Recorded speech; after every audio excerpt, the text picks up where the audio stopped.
এক দশকেরও বেশি সময় ধরে সরকারি চাকরিতে বয়সসীমা বৃদ্ধির জন্য যে আন্দোলনটি চলছে ৩৫ করার জন্য, সেটি কতটুকু যৌক্তিক, অথবা কত বয়সসীমা নির্ধারণ করলে সবার জন্য উপকৃত হবে, কী মনে হচ্ছে? আমার কাছে পার্সোনালি মনে হচ্ছে ৩৫টা অযৌক্তিক। ৩০ থেকে ৩২ করাটা সম্ভবত আমার কাছে যৌক্তিক হবে, কারণ ৩৫ করলে দেশে বেকার সংখ্যা অনেক বৃদ্ধি পাবে। এই ৩০ থেকে ৩৫-এর মাঝে ৫ বছরে আরও অনেক বেকার বাড়বে।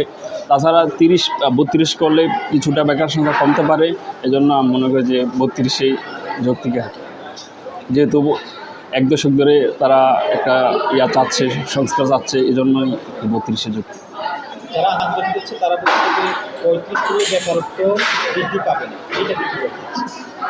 আসলে যারা বলতেছে বেকারত্ব বৃদ্ধি পাবে না, তা ঠিক না, কিন্তু বেকারত্ব বৃদ্ধি পাবে।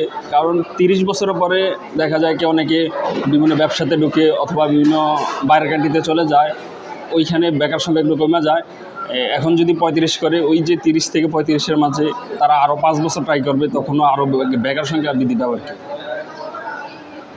এক দশকেরও বেশি সময় ধরে সরকারি চাকরিতে ৩৫ করা, বয়সসীমা ৩৫ করার যে আন্দোলন চলছে, সেটিকে আপনারা কীভাবে দেখছেন? আমার ওপিনিয়ন থেকে যদি বলি, যেমন যারা সদ্য গ্র্যাজুয়েশন করা একজন ছাত্র, তার বয়স হবে 25 থেকে 26, সে আসলে প্রতিযোগিতা করবে 35-এর একজনের সাথে। এমনি সে একটা হিউজ সময় পাবে, 10 বছর প্লাস এরকমও পাইতে পারে।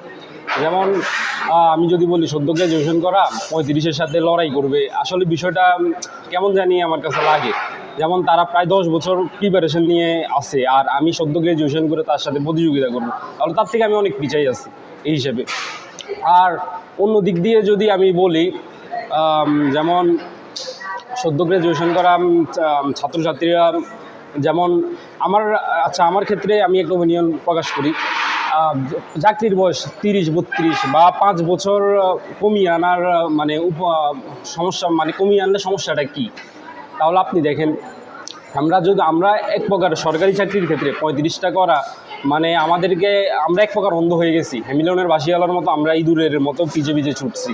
এই বিষয়টা এমন, আমরা 5 বছর প্রিপারেশান হাতে রেখে আমরা প্রাইভেট জব করি, অন্যান্য জব করতে পারি। ওই হিসেবে আমরা প্রিপারেশন নিয়ে যদি আমি মনে করি আমি প্রস্তুত, তাহলে আমি চাকরির পরীক্ষাটা দিলাম, আমি অন্য জবও আমার হাতে আছে। 35 আসলে এটা অযৌক্তিক, এটা আমি কখনো সাপোর্ট করি না। আসসালামু আলাইকুম।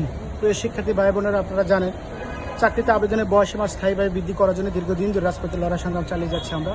ইতিমধ্যে আমরা দেখছেন আমাদের আন্দোলনের পরিপ্রেক্ষিতে বর্তমান সরকার তিনি একটি কমিশন গঠন করেছেন, যাতে চাকরিতে প্রবেশের বয়সসীমাটি স্থায়ীভাবে বৃদ্ধি করা যায়। সেই লক্ষ্যে তারা ইতিমধ্যে কাজ চলমান রেখেছে এবং 7 কর্মদিবস তারা সময়টি নিয়েছেন। এর ভিতরে তারা একটা সুপারিশ সরকারের কাছে উপস্থাপন করবেন।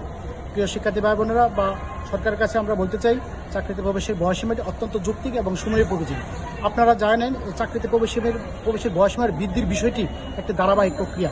আপনারা জানেন যে ব্রিটিশ আমলে চাকরিতে প্রবেশের বয়সসীমাটি ছিল 23 বছর, তারপর পাকিস্তান আমলে এটি হয় 25 বছর, তারপর আপনারা জানেন 1971 সালের সংগ্রামের পরে এটি 27 বছর হয়। তেমন তো অবস্থায় এই যে ধাপে ধাপে কিন্তু বয়সসীমাটি কিন্তু বৃদ্ধি হয়ে, আপনারা জানেন 1991 সালে যখন এরশাদ বিরোধী আন্দোলন হয়, তখন আপনারা দেখছেন তখন কিন্তু শিক্ষার্থীদের জীবন থেকে মূল্যবান সময়গুলো চলে গেছে।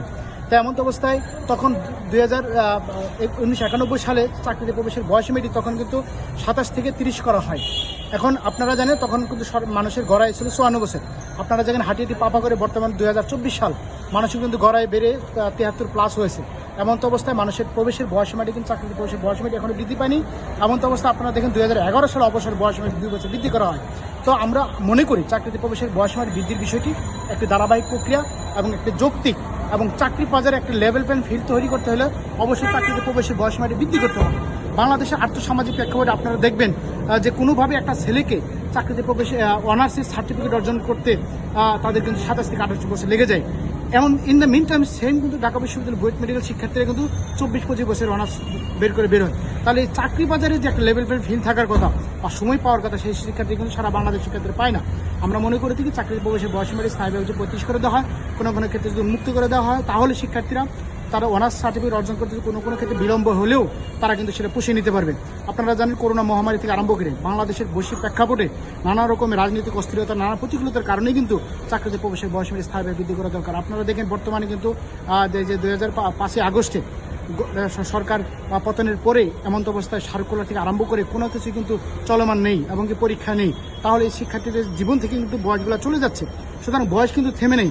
আমরা মনে করি পার্শ্ববর্তী দেশ এবং সারা বিশ্বের দিকে তাকিয়ে একটা আন্তর্জাতিক স্ট্যান্ডার্ড অনুযায়ী চাকরিতে প্রবেশের বয়সীমার স্থায়ীভাবে বৃদ্ধি করার জন্য জোর দাবি জানাচ্ছি। ধন্যবাদ সকলকে। ধন্যবাদ আপনাকে। আসলে বাংলাদেশের শিক্ষা ব্যবস্থায় বিভিন্ন জায়গায় উচ্চশিক্ষায় অনার্স এবং মাস্টার্স শেষ হওয়ার সময়কালটা নির্ধারিত নয়। যেমন ধরুন ঢাকা বিশ্ববিদ্যালয়ে একটা সময় শেষ হচ্ছে, কিন্তু ন্যাশনাল ইউনিভার্সিটিতে সেটা হয়তো একাধিক বছর বেশি লেগে যাচ্ছে। তো এজন্যে এরকম টাইম গ্যাপ যখন থাকে তখন অনেক সময় একজন ছাত্রের যেই বয়সে মাস্টার্স পাশ করার কথা আমাদের দেশীয় শিক্ষা ব্যবস্থায়, তখন নানান কারণে সেটা জট থাকুক একাডেমিক ইয়ারের অথবা অন্য কোনো ন্যাশনাল সুবিধা অসুবিধার কারণে অনেক সময় আমরা একটু জ্যামের শিকার হই।